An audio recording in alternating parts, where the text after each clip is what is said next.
warahmatullahi wabarakatuh.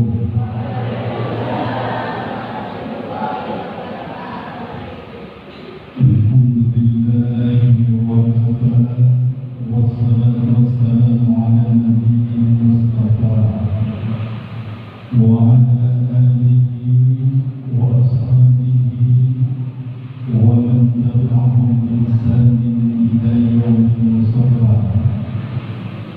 Subhanaka la ilma lana illa ma 'allamtana innaka antal alimul hakim.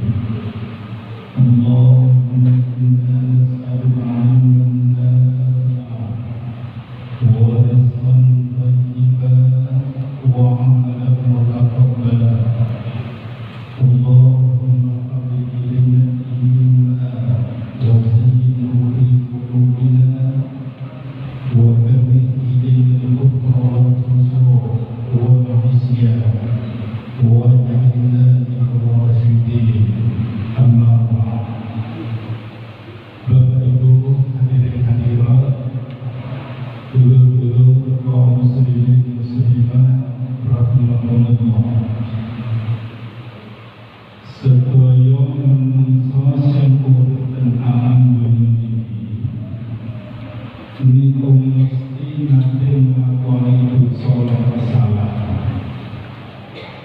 Duga menika dosa terhadap Allah, duga menika dosa kesalahan terhadap sesama umat manusia. Sebetulnya itu wajar, itu normal, selama segera bertaubat kepada Allah Subhanahu wa Ta'ala. Sing boten normal niku nek wonten tiyang justru malah bangga nglakoni dosa. Sing boten wajar niku nek wonten sebagian tiyang justru malah seneng pamer maksiat.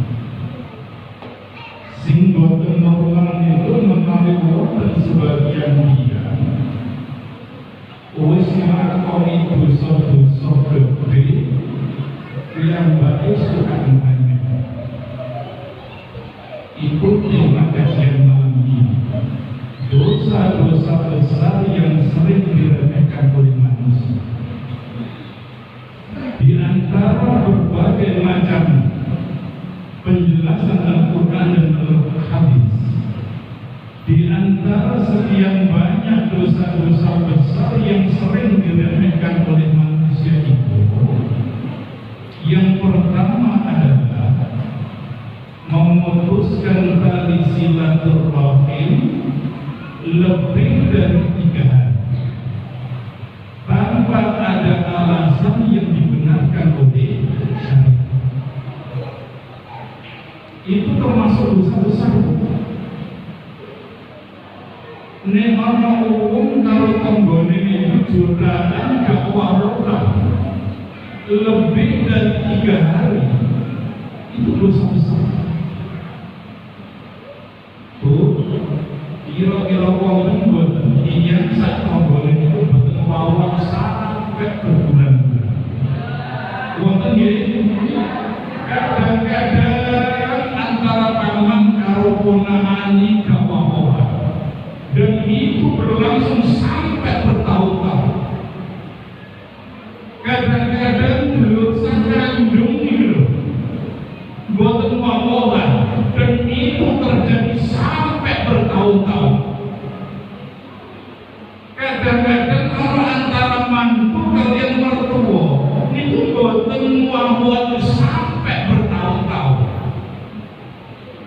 Sing aneh kadang-kadang antara anak dengan orang tua kandung kok bisa wawolan. Dan ini berlangsung sampai bertahun-tahun. Bu, kira-kira wonten yang singatan? Wonten? Insyaallah betul.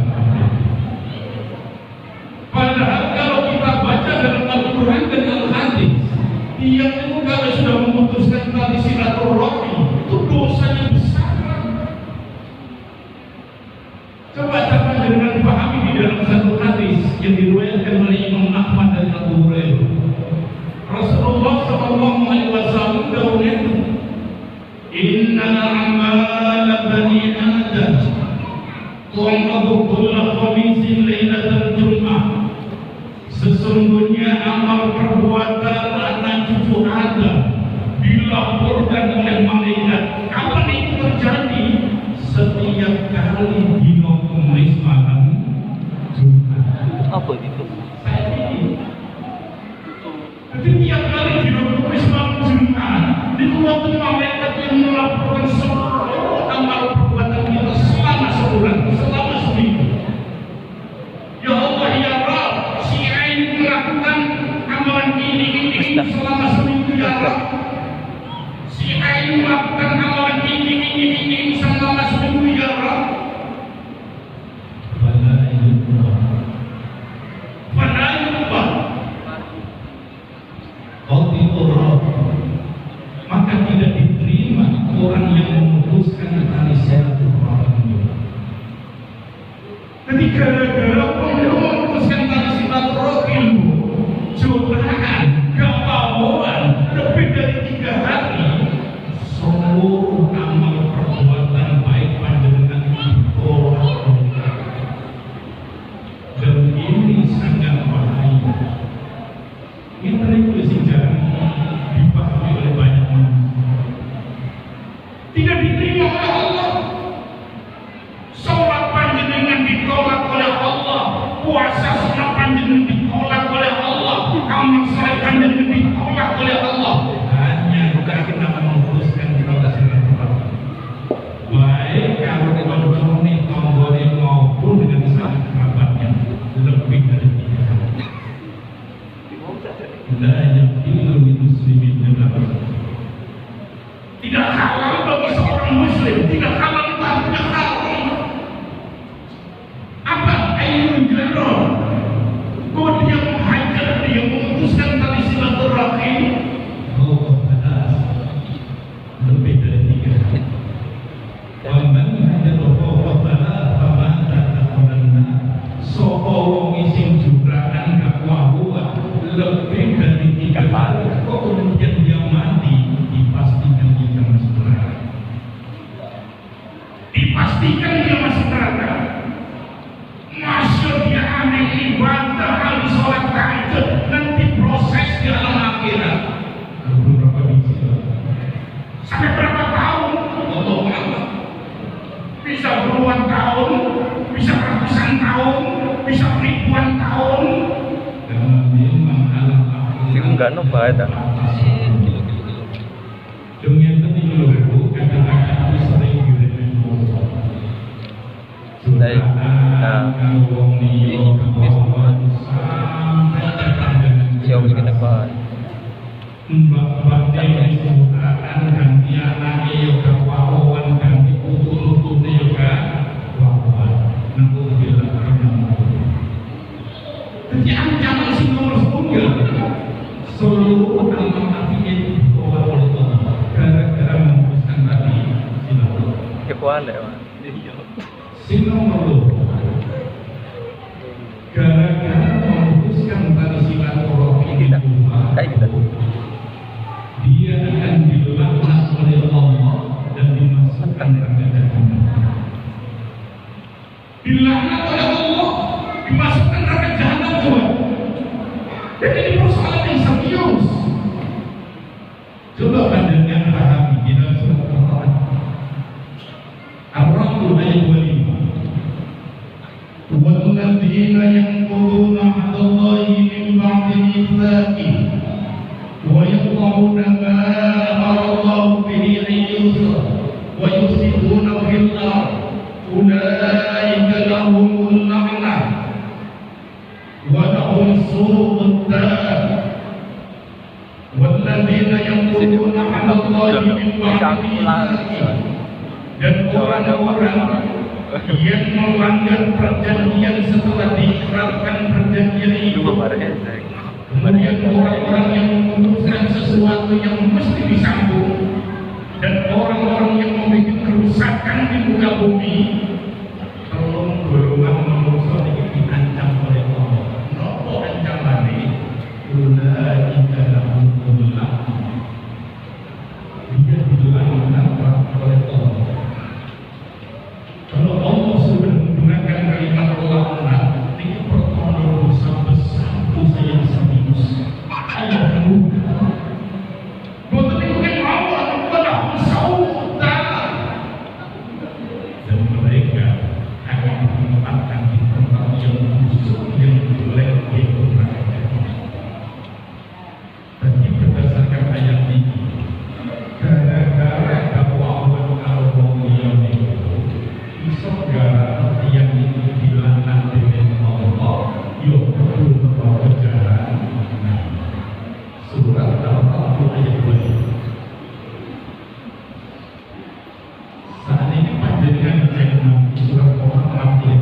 tawallaitum an tufsidu wa tuqaddimu arhamakum.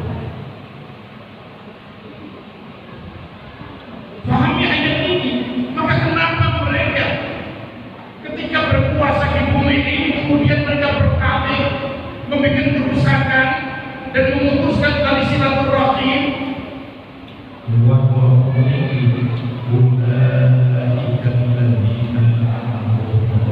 Mereka yang dilaknat oleh Allah, ditulikan oleh Allah,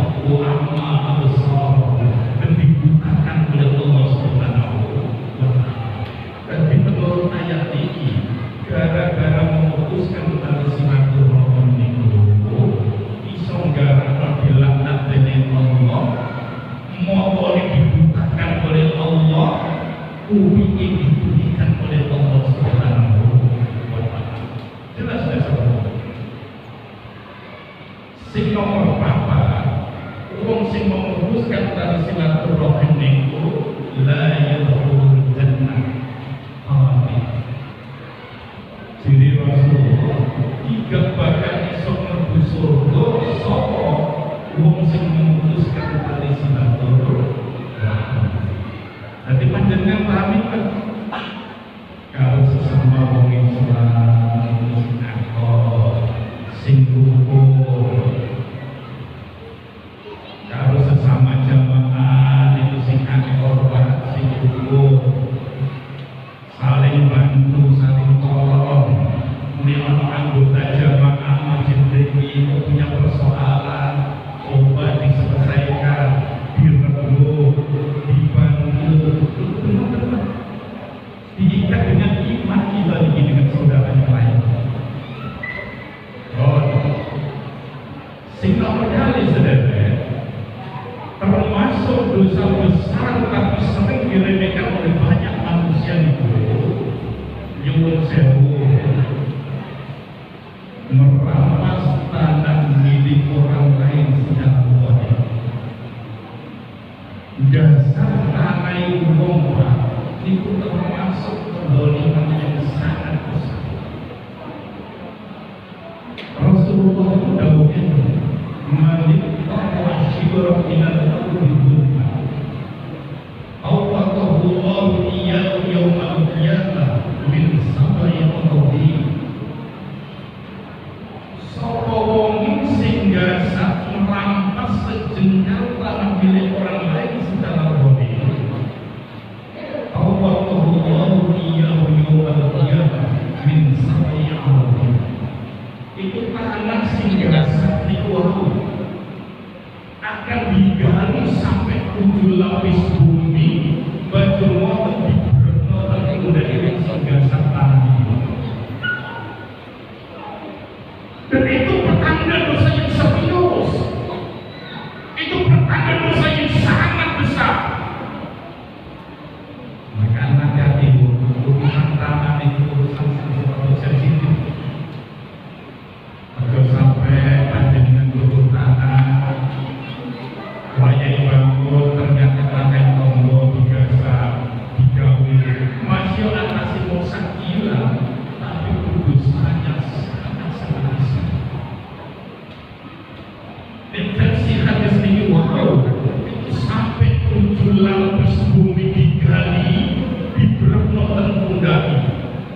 Ana malih versi hadis liya, ini orang akan dibenamkan oleh Allah sampai 7 lapis bumi. Diberesepno, dibenamkan oleh Allah sampai 7 lapis bumi. Itu saking murkanya Allah. Maka itu persoalan serius. Panjenengan sing duwe kendaraan mobil, aja sampai kendaraan mobil iki mati bendina di pinggir jalan. Padahal itu jalan itu betul-betul. Dia lu masuk ke generasi kan ke tempat gawe parkir yo aja tuku mobil. Sebab mereka beli di parkir di pinggir jalan umum terus, dan itu rada sensitif nih. Makai kereng mulai ngeyel, ngamuk, jadi eling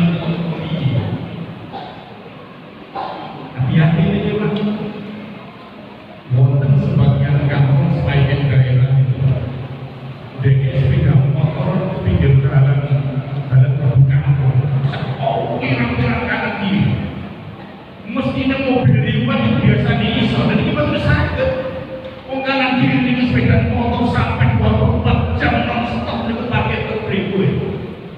Padahal itu karena hati-hati, ini persoalan serius. Kalau seandainya di dunia tidak selesai, bensin dan alam akhirat Allah menghendaki diam-diam.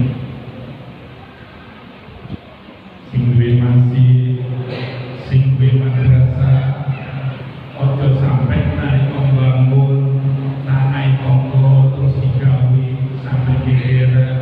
Kasusnya tadi tidak ada. Pemerintah di mono ojo akan bangun tol lain kan di belum selesai. Tol aku wis dibangun, wis selesai, sing duwe tanah gulung kuming dia harus teriak kemana, harus ngadu kemana. Di tanah yang mau bisa digawe turun hati rugi. Ini kalau ditolak. Hati-hati, ini persoalan serius. Bensin pasti dimintai tanggung jawab dari Allah Subhanahu wa Ta'ala. Saudara, untuk sampai kembali waktu apapun bentuknya, kalau seandainya urusan di dunia dia selain bensin ke alam akhirat, ini persoalan ini. Karena persoalan pendonya itu, sampai urusan dunia kasus itu mati ini dari selesai. Bahkan sampai kiamat urusan ini dari selesai. Tapi bensin ke alam akhirat mesti bakal diselesaikan Allah. Dihakimi Allah Subhanahu wa Ta'ala. Maka memindahkan patokan itu berasal panjenengan disebut tanah patokan di sini jelas antara sing tuku karo sing dodol itu jelas. Kalau kemudian setia dipindah patokan dalam dia kan gak meteran borongan. Ini persoalan serius sekali. Belum jauh. Kalau itu nanti kebagikan saja. Itu saja orang kuburan takut. Dia ngomong si ngomong menjadi saksi kalau tanah kuburan. Ada kuburan. Tapi ternyata oleh orang yang dianggap tokoh, duit kenalan perusahaan sebagai tiba-tiba tanah itu kemudian dihapus dipisahkan.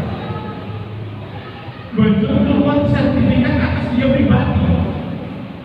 Misal kuburannya itu ditanya deh, siapa orang yang warning? Tiba-tiba saja di pengadilan kita ngomong kampung warga kalau bagi surat itu. Dia yang punya surat, padahal saksi menyatakan itu dia mengatakan hubungan tanah yang memakai. Tapi kemudian pihak sampai saya tiba, sampai saya yang tadi itu seperti kalau karena sudah melakukan kezaliman terhadap banyak manusia. Hati-hati bu, masalah tanah ini sensitif ini. Panjenengan gue omah berhubung. Terus pikir omah panjenengan itu omah pendek.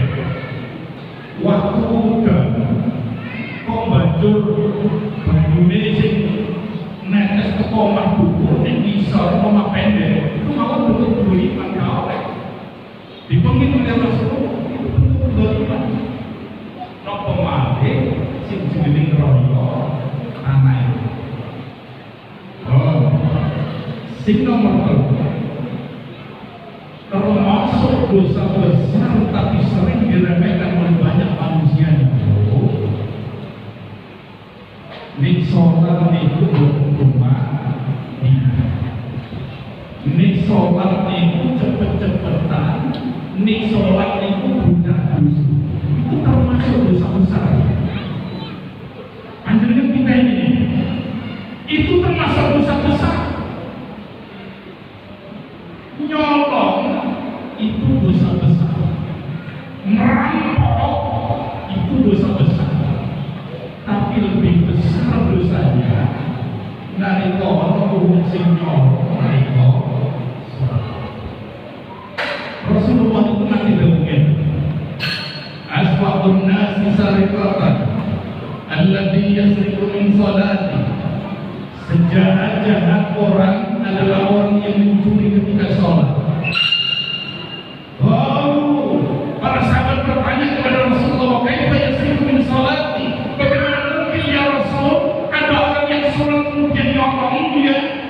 Lalu kata Rasulullah, la yutimmu ruku'ahu wa la sujudah. Ini ono wong sing sholat kok bantu ruku gak sempurna, sujud gak sempurna, gak tumanina, iku jenenge ora sholat dan iku dosa. Maka nanti nasihat ini kangge para jamaah, kangge warga Muhammadiyah, nek sholat niku dihayati, direnungkan, dinikmati, rumangsa kaya Allah itu langsung tidak panjenengan nalika sholat. Iman yang orang sholat, masya Allah 10 tahun, ternyata sholat ini ditolak oleh Allah Subhanahu wa Ta'ala. Sebab telah iman itu rukun. Rasulullah SAW kunjungi sholat rajuli hatta yukim Allah fil ruku' was sujud. Tidak sah sholat seseorang sampai dia meluruskan punggungnya ketika rukuk dan sujud. Tidak sahnya orang sholat itu benar. Tidak sah. Maka akan ini. Dan saudara kaum muslimin muslimat rahimahullah. Satu ketika Rasulullah itu ngatur imaminya, ngatur imami. Terus Rasulullah itu menghadap ke makhluk, sehingga Rasulullah itu ngerti di sing nalika sholat ketika Rasulullah itu ngerti. Bahkan Rasulullah nalika sholat kalau ketinggalan masuk ke dalam kubur, Rasulullah itu ngerti. Itu kehebatannya itu Rasulullah. Mantan imami sholat, Rasulullah berbalik arah menghadap ke makhluk. Orang makhluk sing ketinggalan sholat. Rasulullah sholat. Ternyata sholat ini super. Rukuki, sujudi. Apa kata Rasulullah? Kata para sahabat belakang ini. Di sholat begitu cepat kayak gagak mata kayak ayat muncul.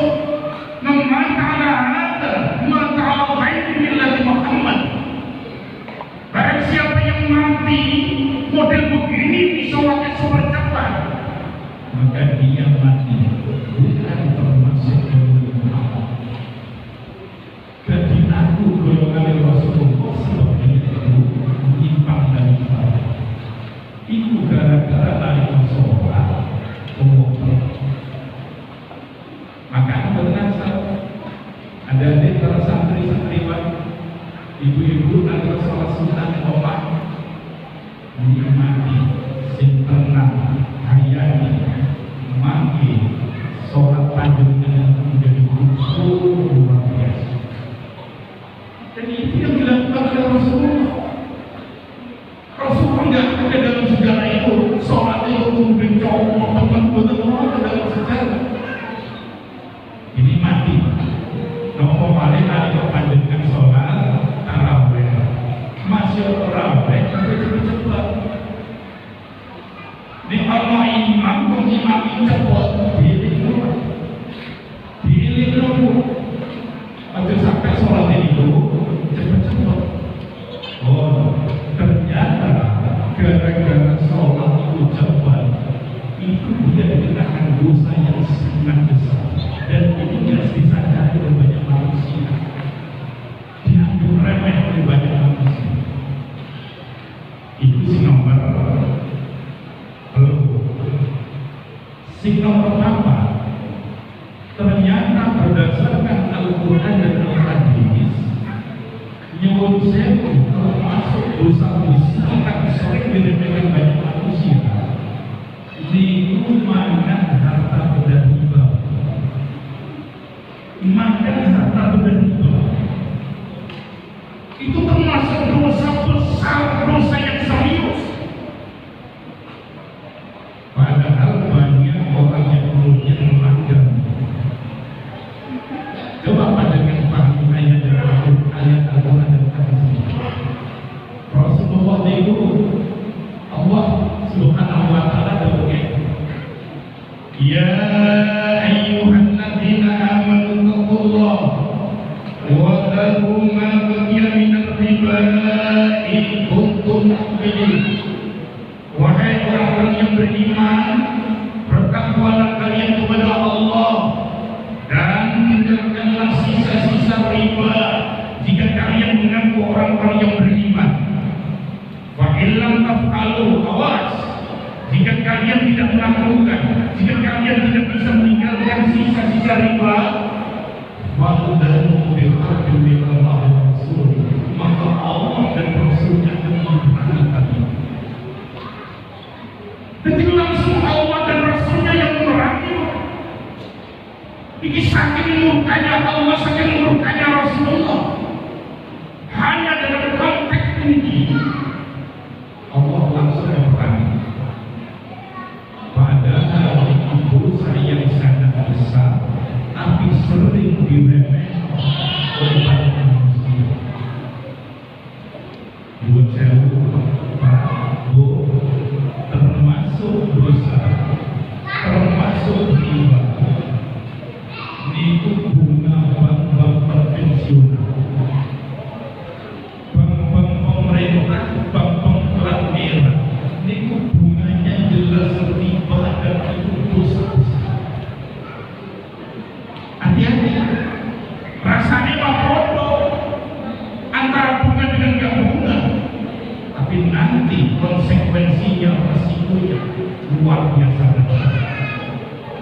Makanya nalika ada kumpulan seluruh ulama di seluruh dunia yang diadakan di berbagai macam negara sepakat menyatakan bahwa bunga bank-bank konvensional itu haram. Padahal dengan tiap semumpul dan bank-bank konvensional itu kuat dan itu mayoritas gratis. Mulai sing nabung sampai sing utang itu antri-antri.